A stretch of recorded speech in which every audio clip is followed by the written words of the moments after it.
Welcome back to Cheche. We're live on Citizen TV with our guest today, Nick Salat, the Secretary General of KANU. And you've been telling us about KANU revamping and beginning now to get itself ready for the elections in 2017. But lately, there's also been a bit of trouble within what was once perceived as KANU strongholds. David, I think you had a question about that. In fact, what I was asking is, Nick says that they are rebranding or revamping the party to run in 2017. And I just told him that if they still want to support the current president, then their revamping is only, they can only grow this high, because they can't go above that. The positions of above governor are already taken up, or senator, they can go Senate, governor, and MP. But we have lately heard of the Gideon Moi saying that he's going for presidency, or was he misreported?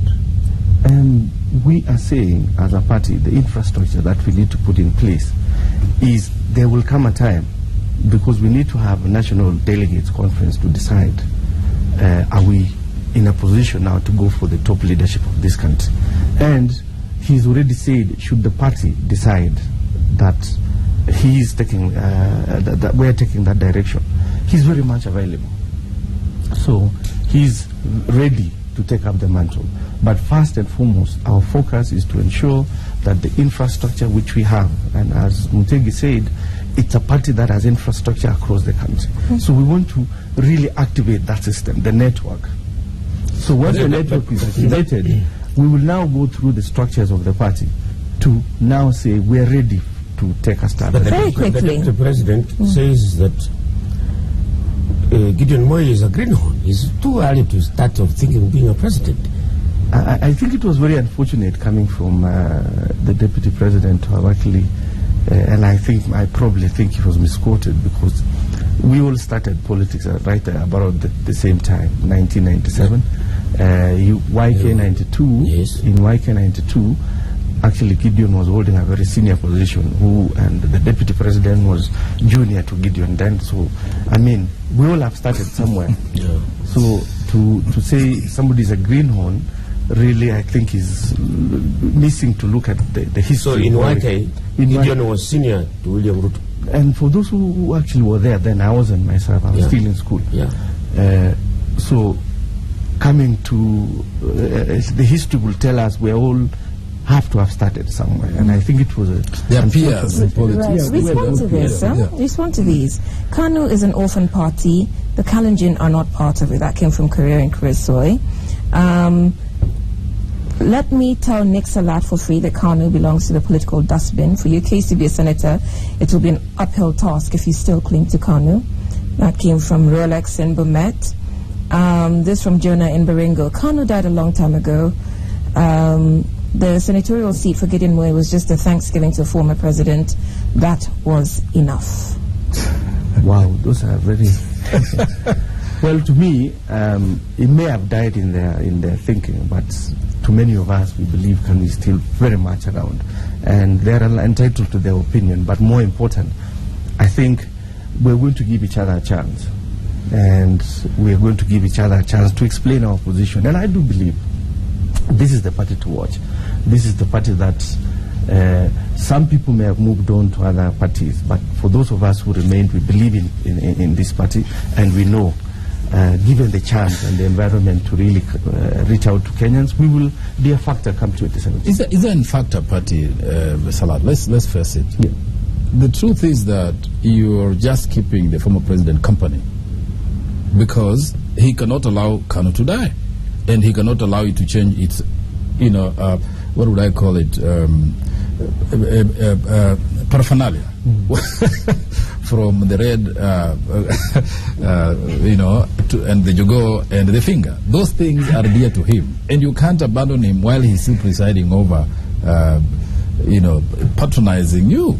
I think, with all due respect, we respect the contribution that the second president of this republic did for this country, and I think he's actually the one who had, when he appointed Uhuru after he went on to retire to take over. I mean, people saw what he had seen and what they are seeing now.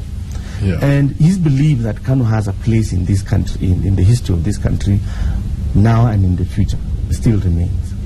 And the role he's playing right now is a father figure, somebody we can refer back to when we need some explanation to do. But the people who are actually driving the party right now is us who are at the helm of the leadership. And I do believe we have something to contribute. We have no apologies to make for where we are. And we will do our level best to convince those who are still in doubt about us being very much present. That David, we will change the course of way things are being run in this country. David, respond to this. Old wine is good. Let's all support KANU. I personally applaud KANU on how they handled insecurity. That's from Evans in Lunga Lunga. Well, I think KANU did its part, my view. And I think the times have moved on. Clearly, KANU has resisted the transformation that would make it relevant and continue to occupy people's minds. Because what was left is the bad memories of some people about what KANU, bad things that they associate with KANU. Which you suffered some of that indignity. Well, yes, but we're not personal about it. Just that people still have a recollection of the time and, tyranny, so to speak, of KANU. I do. And the unfortunate part is that the president still believes in that, the former president, rather, Moi, still believes in the vitality of KANU. So much so that when Uhuru, for example, whom he supported, and I think still believes in, tried to mold KANU into something else, he said no. That's why Uhuru had to take off and go and set up TNA.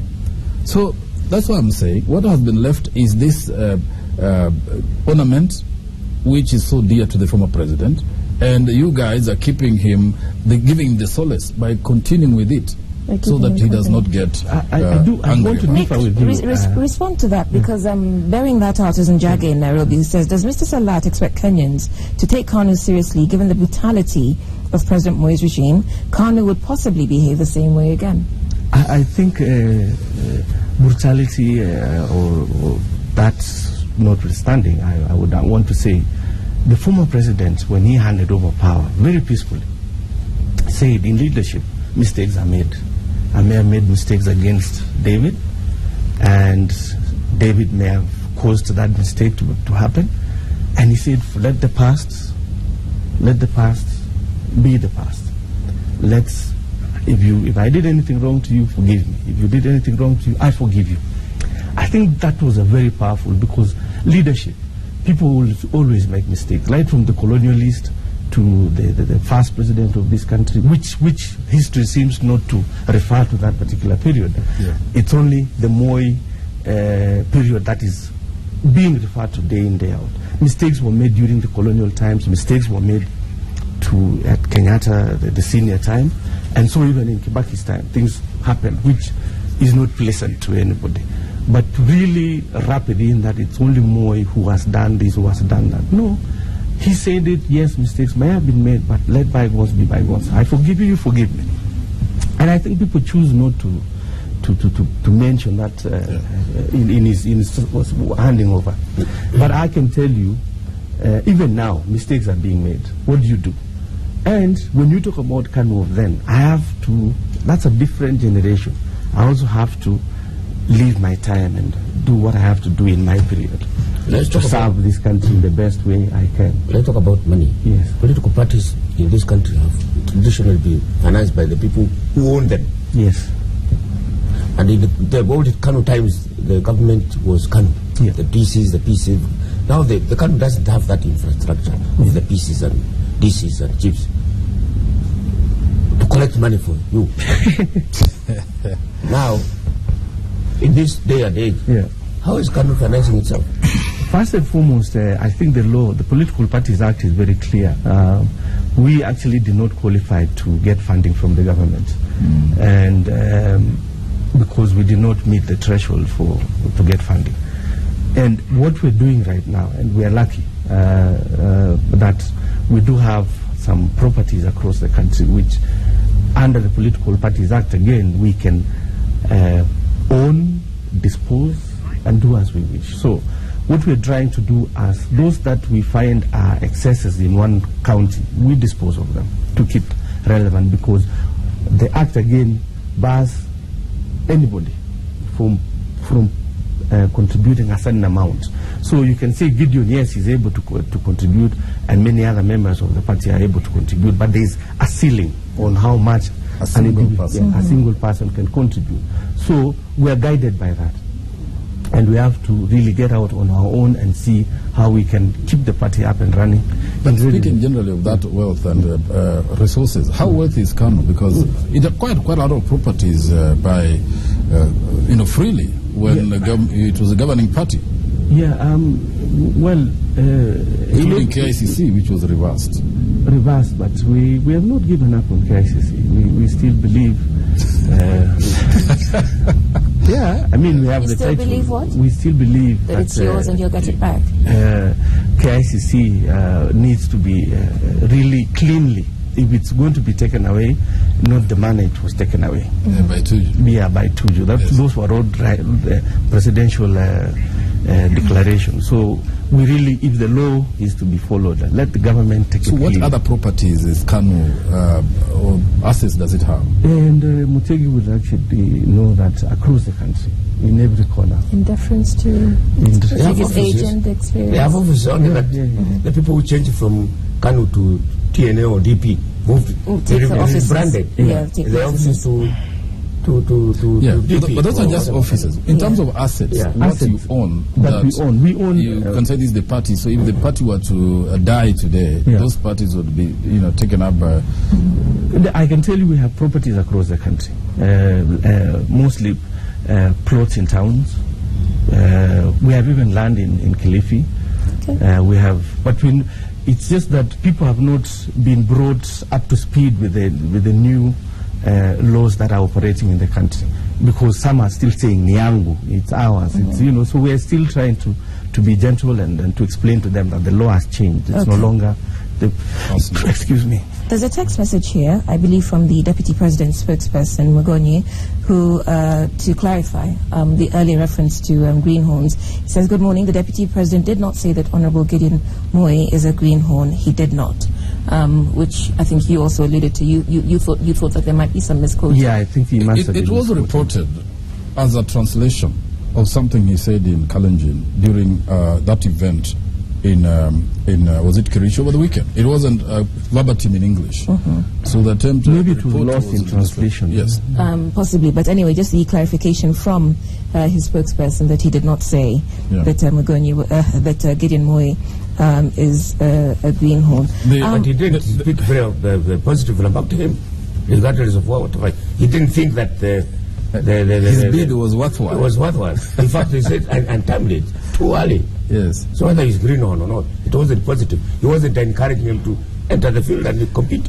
Let me put it this way. Let me put this to you, yes, David. Nick. The attempt to rebrand or revitalize KANU is being seen as the alternative to William Ruto should anything happen to him, like the ICC finds him, convicts him, and therefore he has to serve a term. Then TNA or Uhuru Kenyatta would resort to Gideon Moi because he would then be able to command the Rift Valley vote. And so Gideon has to begin putting on his shoes, get on his marks, and dust up his boots because things are coming. I think we have shown our support for the Deputy President in whatever tribulations he's going through at The Hague. Gideon has traveled with him to The Hague, and we have also, as a party, would not want to be seen in that light. We want these cases that are currently being held against the President and Joshua Sang to end amicably so that they can come back home like the President has come back home, so that we are on a level playing field when it comes to politics and how we move on.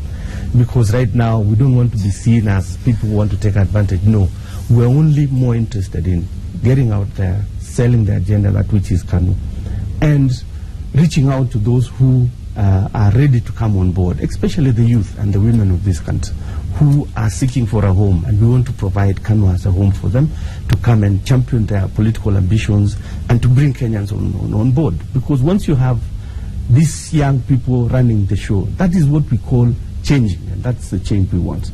So what we're saying is But you have we're not looking at it. That is true. That is true what you say. That's okay, and you have every right to prepare yourself for bigger things as a party and as a leadership. But haven't you come across that talk in the vineyard? Some people may want to look at it from that perspective, but to us, that is them. For us, we're more focused on KANU. And in every political, as we approach 2017, they should also be aware that people will challenge for the leadership of this country. It's not going to be on a silver platter. Yes. No, given on a silver platter. In that area where you come from, which is the South Rift, or North Rift, Kericho, Bomet, there is ongoing combat between William Ruto and Isaac Ruto. And Isaac, what is your interpretation, first of all, as a resident of that area? How do you see what's going on? I think it's a URP problem, and I would like to leave it at that. They have their own issues at URP, and we would like to let it remain there. Us, we are more focused on what we have to do at the moment. And there's a suggestion here from Zipporah that what you have to do is start with charity at home. We talked about Baringo. Zipporah refers to that, saying, tell Senator Moi to unite the people in Baringo County, Tugans, Pokots, and the various other communities. I have not seen my KANU MP Raymond Moi since he was elected.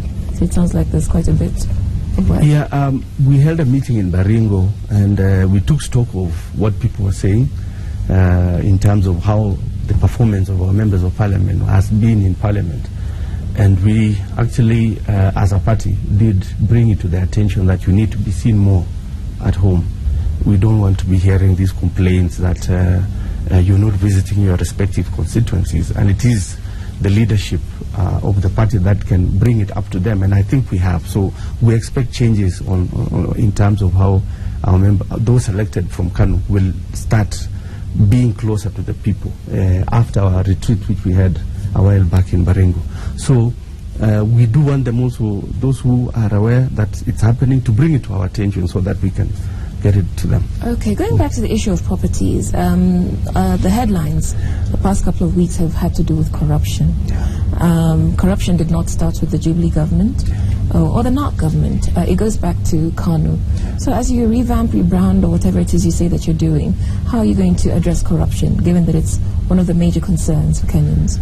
I think everybody and every person who is in leadership today do realize that it's a disease that we need to have a lasting solution, and that has been.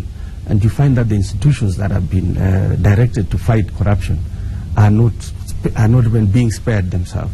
So you find that it's really very challenging. So we do hope corruption, right from the colonial times to Kenyatta's time to our time to all, even now and beyond, we need to really step up the fight against this vice, which is corruption. And in so doing, I think the institutions that have been mandated to do that need to actually, because they are paid well, I don't think they need extra money to be corrupt. And we still find that instead of doing it, they are the ones who are actually slowing down the fight against corruption. So in KANU, we do want to ensure that in our manifesto, those who will be found to be engaging in the vice are really brought to book. And the only way it will start with us, the leaders. And accountability starts with each and every one of us. So I'm thinking the president has come out fighting hard, and we expect that we will start seeing heads rolling on those who are engaging in the vice. So when we then go back to the assets that KANU owns, yes, how do you ensure that, how do you satisfy Kenyans that these assets were legally acquired, that they were not appropriated, given that KANU at the time was the state party, and that anything done by KANU was difficult to challenge? I mean, we now see court cases of the former president being taken to court because there are those who claim that he appropriated land from them. So how do we know that the same is not true of the party, KANU? I think anybody who has any grievance about a property that is KANU, I think the right and appropriate place to take that up is through our legal system. And we are ready to explain those that which we believe were rightfully given to us, because as by the law then, it was not against the law to be given property if you applied, because most of the properties we had were applied by the residents of that particular location where the property is situated. But if anybody has a grievance, be it historical or any other, I think the proper channels would be to go to court. Would I be wrong to suggest that Gideon Moi is on bankrolling and now?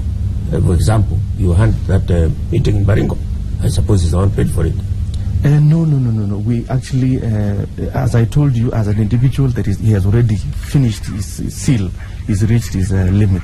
So, as I told you, we have some clean properties which we are in the process of disposing. We have friends who are also still very keen to revive the party, and they're coming in. Nick, that is not true. Obviously, let's not be illegal about it. Gideon is funding KANU, and that is a healthy thing to do. Is it? Because the party needs support. I'm telling you the position of the party, but you also have your own opinion. So that is it will be now position. your word against mine, but I can assure you. Let's upgrade it a bit. How much support is the former president giving the party, because really is interested in its survival? I think the former president is giving a lot of encouragement to the party. Can you quantify it? We quantify what he's doing to us by wishing us well and telling us it's your time to really roll out and reach out to Kenyans who are ready to embrace KANU back. Is the support of the former president, KANU, therefore, to Jubilee and President Uhuru based on the KANU and former president's support for Uhuru as a person, or because of William Ruto being deputy president in the working arrangement with URP? I think he saw the current president fit to lead this country way before anybody else saw. And Kenyans came to realize that he was right. And at the moment that the president who is running the show right now is in a different party, and we are also in a different party. So we are now championing the cause for KANU. They're in a different KANU. Is a continuation of KANU? We have to take a break now. You're watching Cheche. We're live on Citizen TV, and our guest today is the KANU Secretary General, Salat. We'll be back after this break.